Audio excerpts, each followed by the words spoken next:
नमस्कार बच्चों, हम पढ़ रहे हैं परिवार के लिए आवास का चयन, जिसमें पहले हमने देखा कि आवास का के चयन का उद्देश्य क्या है।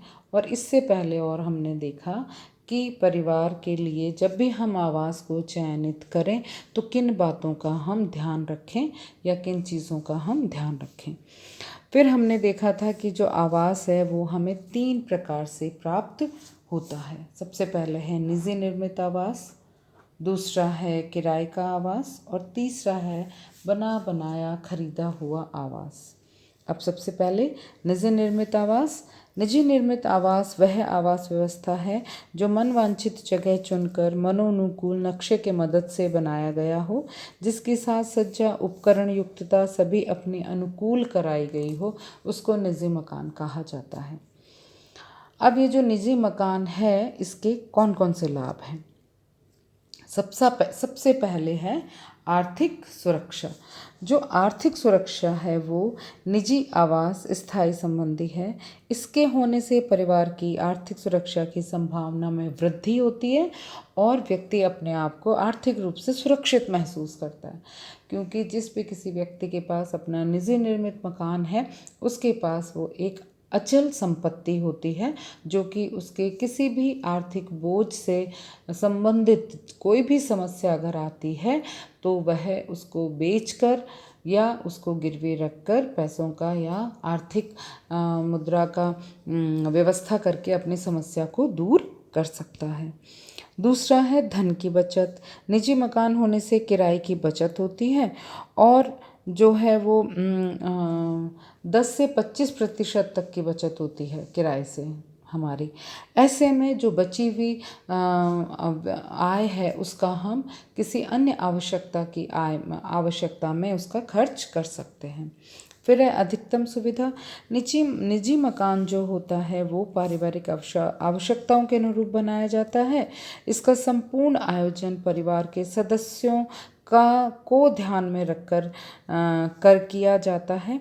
और दूसरी चीज़ है कि इस मकान में परिवार के सदस्यों को सबसे ज़्यादा अपने अनुसार अधिकतम सुविधाएं मिलती हैं, क्योंकि ये जो मकान होता है वो परिवार के सदस्य अपनी सुविधाओं को देखते हुए, अपनी आवश्यकताओं को देखते हुए अपनी मर्जी से बनवाते हैं। नेक्स्ट है एक सामाजिक प्रतिष्ठा, सोशल स्टेटस। निजी मकान होने पर परिवार की जो प्रतिष्ठा है वो समाज में बढ़ती है, क्योंकि व्यक्ति के सोशल स्टेटस सिंबल के तौर पे निजी मकान जो है वो देखा जाता है। तो आर्थिक और इससे ये भी माना जाता है कि समाज में परिवार का स्तर बहुत अच्छा है। उसके बाद है कलात्मक अभिव्यक्ति। आपका जो प्रत्येक व्यक्ति है वो कलात्मक भावनाएं हमेशा अपने अंदर लिए रहता है और निजी मकान बनवाने में वो अपनी कलात्मक अभिव्यक्ति को प्रस्तुत करता है और अपनी जितनी भी कलात्मक चीज़ें होती हैं उनके उसके अंदर जितनी भी क्रिएटिविटी होती है वो मकान बनवाने में कर सकता है। दूसरा कि मकान को खूबसूरत प्रदान करने में भी वो अपनी जो क्रिएटिविटी है उसको वो शो कर सकता है, दिखा सकता है, जिससे उसका मकान ज़्यादा खूबसूरत लगता है। उसके बाद है स्थायी परमानेंट नेबर्स।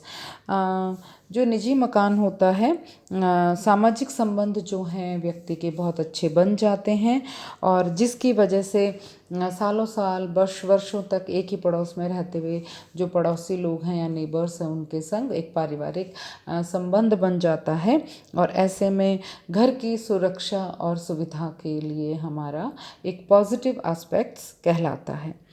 उसके बाद है मकान के खुले स्थान का उपयोग।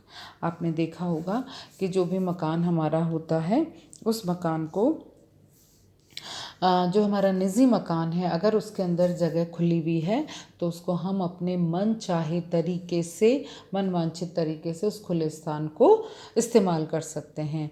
लॉन बना के हम उसका इस्तेमाल कर सकते हैं या कोई पार्क बना के, किचन गार्डन बना के हम उसका इस्तेमाल कर सकते हैं। तो ये तो थे निजी आवास के लाभ, जिसकी वजह से व्यक्ति अपने आवास को बनाना ज़्यादा महत्वपूर्ण समझता है। लेकिन निजी आवास के लाभ के साथ साथ हानियाँ भी हैं। सबको आश्चर्य होता है कि खुद का मकान होता है तो फिर उसमें हानि की कहाँ गुंजाइश है, लेकिन हानि होती है। इसमें पहला है भारी प्रारंभिक खर्चा।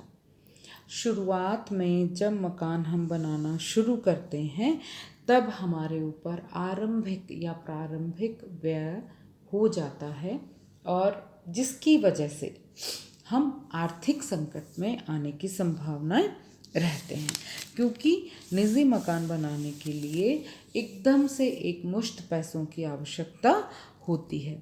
ऋण अगर हम लेके मकान बनाते हैं तो कुछ वर्षों के लिए हमारे ऊपर आर्थिक भार आ जाता है, जिसके अंदर हमें कुछ अमाउंट में हर महीना ऋण के तौर पे चुकाना पड़ता है।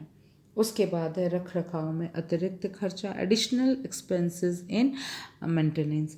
निजी मकान जो होता है उसका रख रखाव तो करना ही होता है, और ये जो रख रखाव है इसके अंदर कहीं टूट फूट है, कहीं रंग है, कहीं पुताई है, पेस्ट है, इस तरह की जब चीज़ें हम करते हैं, मेंटेनेंस जब हम करते हैं तो इसका व्यय जो है वो बढ़ जाता है। परंतु कुछ शिक्षाविदों का ये कहना है कि जो मेंटेनेंस है वो हर रोज़ या हर महीने नहीं मांगती है, कुछ सालों के अंतराल पे मांगती है। तो ये जो अतिरिक्त मेंटेन का जो व्यय है इसको हमें ज़्यादा हानि में नहीं लेना चाहिए। नेक्स्ट है आय में कमी होने पर असुविधा।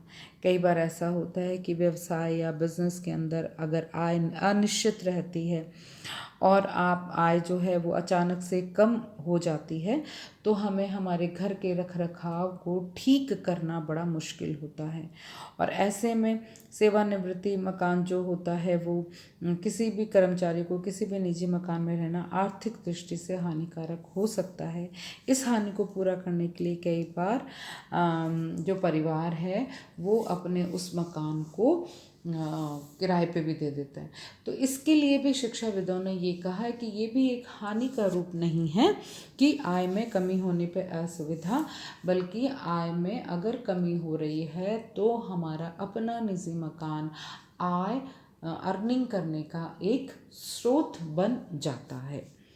उसके बाद है गतिशीलता में कमी। ये बिल्कुल सही बात है कि जब लॉस ऑफ मोबिलिटी, कि जब हमारे पास निजी मकान हो जाता है, ऐसे में हमारी जो मूवमेंट है वो कम हो जाती है, क्योंकि घर की सुरक्षा और घर के रख रखाव की वजह से सभी परिवार के लोग एक साथ मूव नहीं कर पाते हैं, नहीं जा पाते हैं।